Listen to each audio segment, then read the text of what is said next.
Hello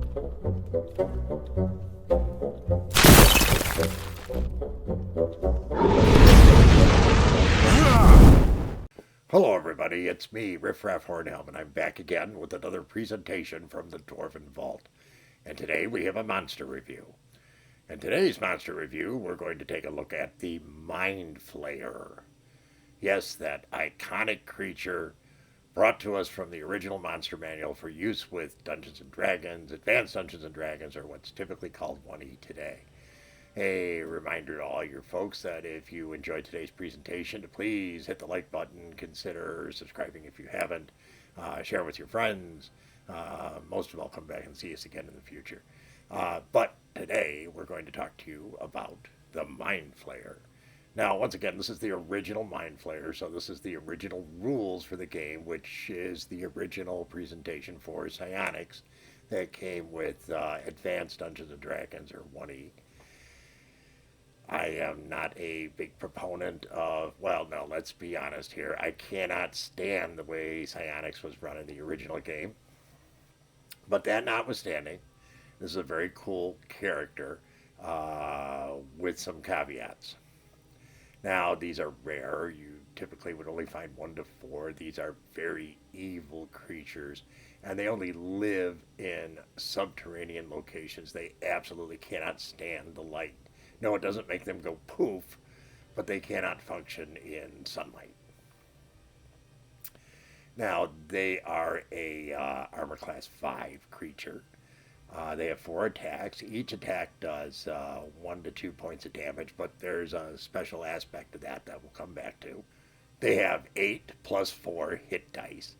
They're genius level when it comes to intelligence. And yeah, you want to watch out for these. They're man-sized. Now, as you can see from the picture, they have the squid head, their octopus head thing, and they got these 4 tentacles coming out, so that's where the 4 attacks come from. Now, these attacks are very special. If they hit, they burrow straight for their opponent's brain. Now, these creatures are genius level. They're supposed to live so deep in subterranean locations that they're ones that are rarely ever encountered by other creatures because they generally don't go that deep. They come up to feed. Now, they prefer humans, but any humanoid type creature, especially an intelligent creature since they feed off the brain, are ones that they're going to go for. So, of course, they go after us dwarves. I mean, we're so smart. I mean, they can live off of us for like a month or something. So they come after us too. We don't like these things, especially because they live sometimes way underneath our dwarven cities. That's disgusting. I mean, that's where all the, well, never mind. All the bad stuff goes down there. Yeah. So a MINDFLAYER, though, will use these 4 tentacles to try and hit and pierce through to the brain. And if it can do this, it occurs in 1 to 4 rounds. So this is very quickly. Once it does, it withdraws the brain from its victim, killing it instantly. Then it eats the brain. In the process, it feeds off the dreams in the brain. Pretty weird creature. Now, there's a lot of issues I have with this creature. I love the attack. I love the whole brain drain thing. I mean, I think that's great. I think that's awesome. They are 90% resistant to magic. 90%. I, at least personally, have some issues with that. And they're psionic, with their most powerful or most dreaded and well-known weapon being a mind blast. Now, in the original version of Dungeons & Dragons, it was very difficult to be able to have the chance to have psionics. Combination of statistics and then maybe. If you didn't have psionics, essentially anything that was able to take psionic offensive action against you, you couldn't do anything about it. So, in the early days of the game, when you were selecting your characters based on using only 3 dice per stat, and each stat in the order in which it's presented had to be filled in that order. Psionics didn't happen that often. And a Mind Flayer, which had 90% resistance to magic resistance, and these psionic abilities, and this really cool, horrendous attack, was a extremely powerful creature. Essentially, you were dead. You literally had no chance against these until you were fairly substantial level-wise, or unless you had the ability to defend yourself psionically. So a very, very, very nasty creature. Now, us dwarves, like I said, we have run into these. It's always ended badly. And it's because they love to go subterranean, and when they come up to feed, sometimes we're one of the closer sources they can pick on. I mean, we'd love to steer them towards the elves, but it hasn't worked out. So, you know, us dwarves, no, we don't like these at all. We would rather run, I'm not going to say screaming, it would be a orderly retreat, but we would definitely do that orderly retreat thing. Now, of course, I had to go out to the greater Hornhelms, and the community out there was filled with varied opinions on this. And talking to the dungeon masters about it, I had to get them to settle down and look at this through the eyes of the original D&D. And they said that, yeah, this was a really cool character. I mean, it was really evil. It you know, evoked the H.P. Lovecraft Cthulhu type vibe. They liked using them.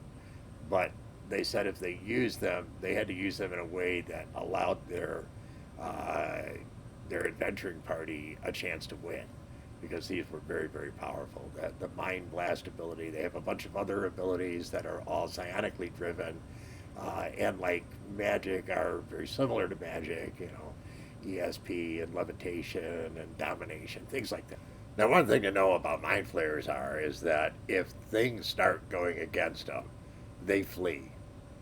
Even if it's in like their own digs with all their treasure. If it's going against them, they will run. It's kind of good.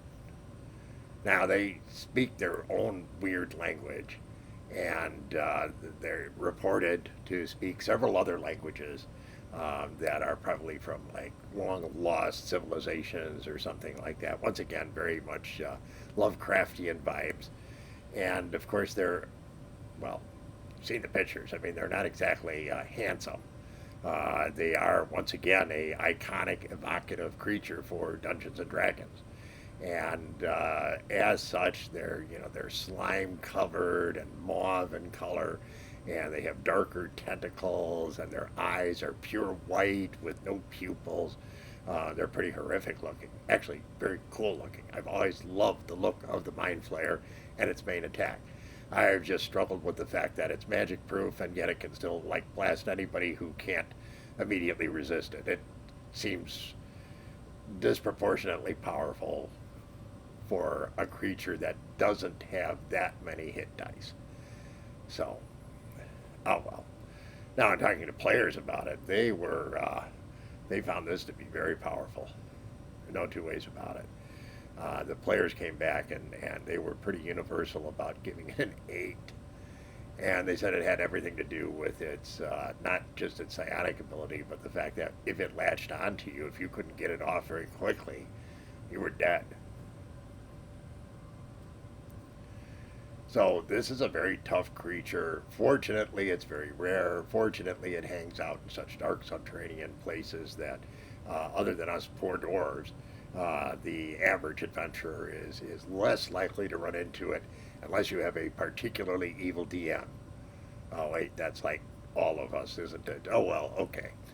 But it's a cool creature, one to watch out for, and definitely one of the ones that has helped shape the public view of creatures within Dungeons and Dragons. That's all there is to it. 50th year, almost at an end.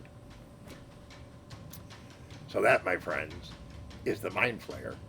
Hope you found this interesting, enjoyable, all that kind of good stuff. If you did, please leave us a like. Consider subscribing if you haven't. Share with your friends. Leave us a comment. But by all means, come back and see us again real soon. Take care, everyone, and remember, dwarves rock!